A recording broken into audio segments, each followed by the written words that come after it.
आज ऐसी ताकतें दिल्ली में सत्ता में बैठ गई हैं जो उन्हीं राजीव गांधी जी को, इंदिरा गांधी जी को, स्वर्गीय पंडित जवाहरलाल नेहरू जी को, जिन्होंने इस भारत का निर्माण किया और अनेकों अनेकों संस्थाओं का निर्माण करके हमारे संविधान को मजबूत करने का काम किया, उनको कमज़ोर करने में दिल्ली के लोग लगे हुए हैं। दिल्ली की सरकार, तानाशाही की सरकार, लोकतंत्र को कमज़ोर कर रही है, सरकारों को गिरा रही है, संविधान का उल्लंघन कर रही है। खरीद फरोख्त करके जिस प्रकार से सरकारों को, चुनी हुई सरकारों को गिराया जा रहा है, मैं समझता हूँ कि जो कानून हमारे संविधान में बाबा साहब ने दिया और जो कानून का संशोधन करके और जो कानून बनाया गया हमारे देश की लोकसभा और राज्यसभा ने, उसका भी वो अपमान कर रहे हैं। और आज जो नफ़रत का माहौल है, जो बेरोज़गारी बढ़ रही है, जो महंगाई बढ़ रही है, उसकी बात नहीं करके कभी 2000 का नोट चलाते हैं, कभी 2000 का बंद करते हैं। जब 2000 का नोट 2016 में लॉन्च किया था तो उन्होंने कहा था कि आतंकवाद समाप्त हो जाएगा, भ्रष्टाचार समाप्त हो जाएगा, काला धन समाप्त हो जाएगा। और आज 2000 का वही नोट बंद करके वापस ये कह रहे हैं कि आतंकवाद इससे समाप्त हो जाएगा, काला धन समाप्त हो जाएगा। मैं समझता हूँ न इनकी कोई नीति है, न इनकी नियति ठीक है।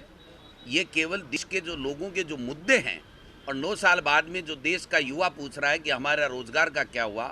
देश के आम लोग पूछ रहे हैं कि हमारी महंगाई कब कम होगी, किसान पूछ रहा है हमारी आमदनी कब दुगुनी होगी, तो वो मुद्दे उनको अब कचोट रहे हैं कि हमने क्या बोला था और उसका कोई निदान हम नहीं कर पाए। इसलिए इस तरीके के फैसले ला करके जो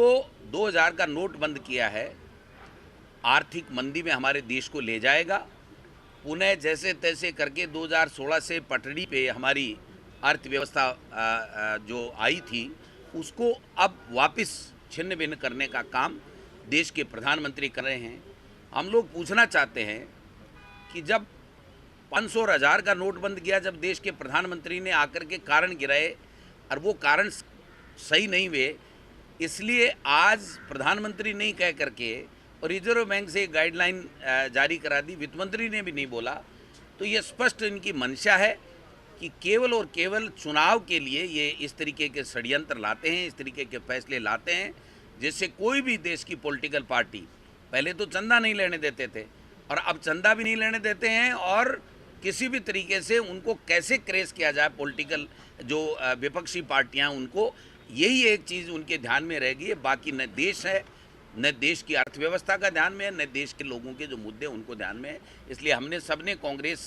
पार्टी के तमाम नेता और कार्यकर्ताओं ने आज मुख्यमंत्री जी और रंधावा साहब की मौजूदगी में हमने संकल्प लिया है कि हमारी सरकार जो अच्छा काम कर रही है, जो कांग्रेस की विचारधारा है, सबको साथ लेकर के उसको ध्यान में रखते हुए हम सब लोग जाएंगे, गांव-गांव, ढाणी-ढाणी जाएंगे। महंगाई राहत कैंप हमारी सरकार लगा रही है, अच्छी अच्छी योजनाएं लेकर के आ रहे हैं। भारतीय जनता पार्टी के पास में उनका कोई जवाब नहीं है, कोई तोड़ नहीं है। वो केवल और केवल ये जो धर्म के आधार पे बांटने की बात करना, या केवल मात्र ईडी, इनकम टैक्स, सीबीआई या ईडी, इनका दुरुपयोग करने की धमकी देना। और मैं तो ये कहता हूँ कि धमकी नहीं, वो कर्नाटक में सारा सब कुछ कर चुके, हिमाचल में सब कुछ कर चुके, लेकिन वहाँ की जनता ने फैसला कर लिया कि हम झूठे जुमलों से तंग आ चुके हैं। राजस्थान में भी ईडी, इनकम टैक्स, सीबीआई सबका स्वागत है, लेकिन राजस्थान की जनता ने यह तय कर दिया है कि मुख्यमंत्री अशोक गहलोत की सरकार ने 4.5 साल में शानदार काम किया है, और जो योजनाएं इन्होंने दी हैं, सोशल सिक्योरिटी की हो, चाहे गरीब को मदद देने की हो, चाहे युवाओं को नौकरी देने की हो, और चाहे लैंड ऑर्डर के मामले में हो, कभी भी समझौता नहीं किया। मैं समझता हूँ ऐसे में हमारे कार्यकर्ताओं में भारी उत्साह है, और हम सब लोग 2023 भी जीतेंगे और 2024 भी हम लोग जीतेंगे। ये संकल्प लेकर के हम लोग दिन रात मेहनत करेंगे, काम करेंगे, और इनको पूरे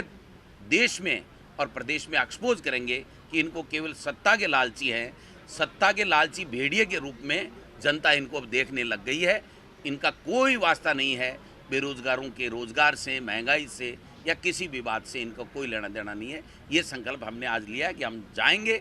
और लड़ेंगे, और इनसे डरने वाले नहीं है, इनसे घबराने वाले नहीं है। हम जंग जीतेंगे, और 2023 और 24 भी जीतेंगे।